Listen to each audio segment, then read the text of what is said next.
A blonde is watching the news with her husband when the newscaster says, "Two Brazilian men die in a skydiving accident." The blonde starts sobbing. "That's horrible. So many men dying that way." Confused, the husband says, "Yes, dear, it is sad, but they were skydiving, and there is always that risk involved."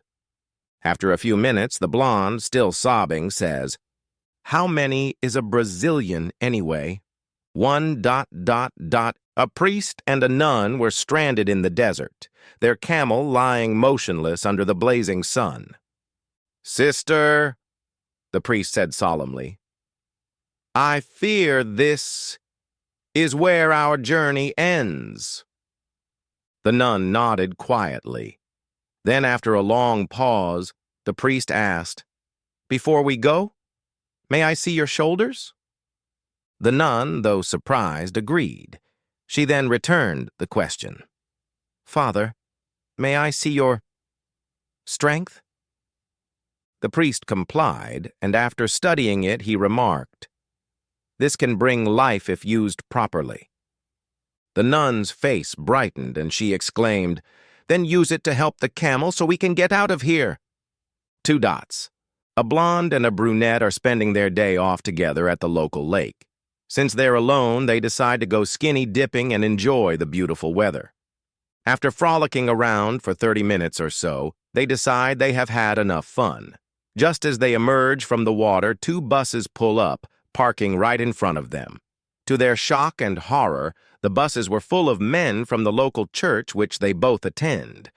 With nowhere to hide, and their clothes out of reach, the blonde tries desperately to cover her private parts, then dashes for cover.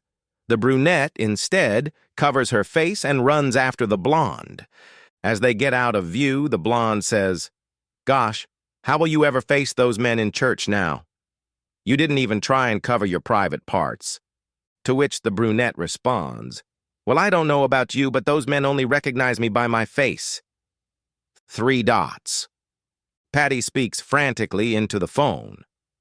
"My wife is pregnant and her contractions are only 2 minutes apart." "Is this her first child?" asks the doctor.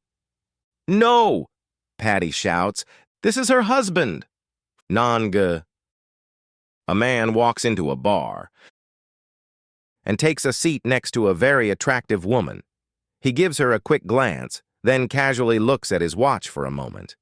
The woman notices this and asks, "Is your date running late?" "No," he replies. "I just bought this state-of-the-art watch and I was just testing it." The intrigued woman says, "A state-of-the-art watch? What's so special about it?" "It uses alpha waves to telepathically talk to me," he explains. "What's it telling you now?" she asked. "Well, it says you're not wearing any panties," he said. The woman giggles and replies, "Well, it must be broken then because I am wearing panties." The man explains, "Damn thing must be an hour fast." Patty stumbles across a mass baptism at a river. He walks into the river and stands next to the preacher. "Are you ready to find Jesus, my son?"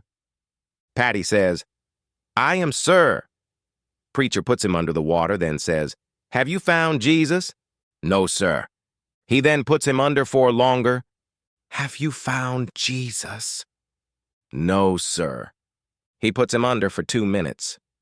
"Have you found Jesus?" Patty says, "Are you sure this is where he fell in?" A group of Sun City senior citizens was sitting around talking about their ailments. "My arms are so weak I can barely hold a cup of coffee," said one. "Yes, I know. My cataracts are so bad I can't even see my coffee," replied another. "I can't turn my head because of arthritis in my neck," said a third, to which several nodded in agreement. "My blood pressure pills make me dizzy," another went on. "I guess that's the price we pay for getting old," winced an old man as he shook his head. Then there was a short moment of silence. "Well, it's not that bad," said one woman cheerfully. "Thank God we can all still drive." Sat the Shumlov. A man walked into the doctor's office looking exhausted. "Doctor," he said, I'm at my wit's end. My wife has the shortest fuse I've ever seen. She gets angry over nothing, and it's making life miserable. What can I do?" The doctor smiled knowingly and said, "I have just the remedy. Whenever you sense your wife is about to get angry, quickly take a glass of water. Start swishing it around in your mouth. Keep swishing. But whatever you do, don't swallow it until she's calm or leaves the room." 2 weeks later, the man returned looking like a new person, relaxed, cheerful, practically glowing. "Doctor, it worked like magic," he said. "Every time she started getting upset, I swished and swished, and somehow things just stayed peaceful." The doctor chuckled and said, "The water isn't magic. It's the fact that you're keeping your mouth shut that saves you." Yet. 2 old guys were pushing their carts around Walmart when they accidentally crashed into each other. "Sorry about that," said the first old man. "I'm just a little distracted. I'm looking for my wife." "Funny," said the second. "I'm looking for mine, too. Can't find her anywhere, and I'm starting to get worried." The first guy said, "Hey, maybe we can help each other. What does your wife look like?" The second smiled and said, "Well, she's 27, tall, red hair, blue eyes, long legs, big smile, wearing short shorts." The first old man paused and said, "You know what? Forget mine. Let's focus on finding yours." 9. 3 women die together in an accident and go to heaven. When they get there, St. Peter says, "We only have one rule here in heaven. Don't step on the ducks."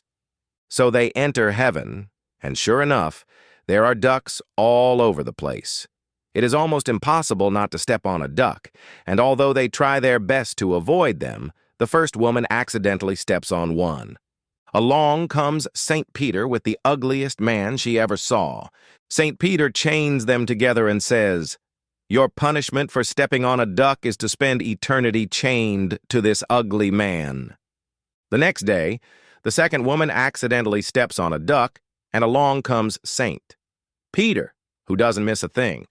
With him is another extremely ugly man. He chains them together with the same admonishment as for the first woman.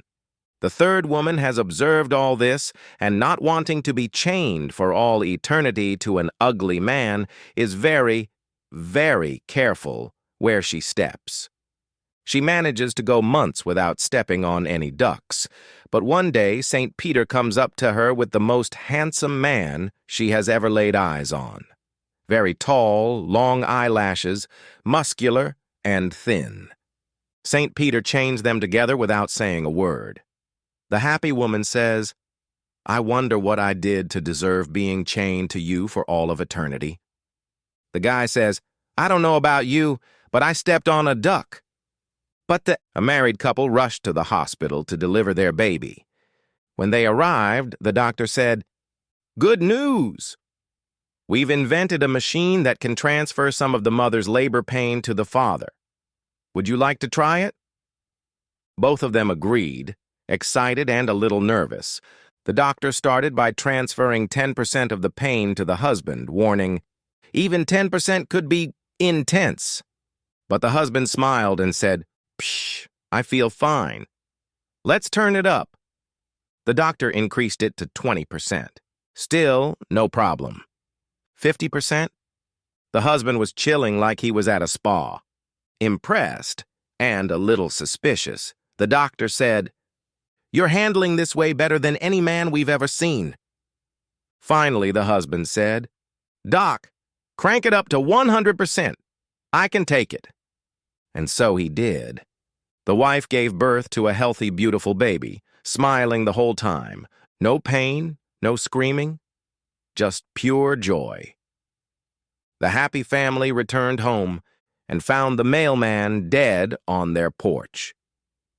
Padinondre. A fireman is polishing his fire engine outside the fire station when he notices a little girl next door in a little red cart with little ladders hung on the side and garden hose tightly coiled in the middle. The little girl is wearing a fireman's helmet and has the cart tied to a dog and a cat. The firefighter walks over to take a closer look. "That's a lovely fire engine," he says admiringly. "Thanks," says the little girl. The fireman looks closer and notices the little girl has tied one of the cart's strings to the dog's collar and one to the cat's testicles. "Little colleague," says the firefighter, "I don't want to tell you how to run your fire engine, but if you were to tie that rope around the cat's collar, I think you could probably go a lot faster." The little girl pauses for a moment, looks at the wagon, at the dog, and at the cat, then shyly looks into the fireman's eyes and says, "You're probably right, but then I wouldn't have a siren, would I?"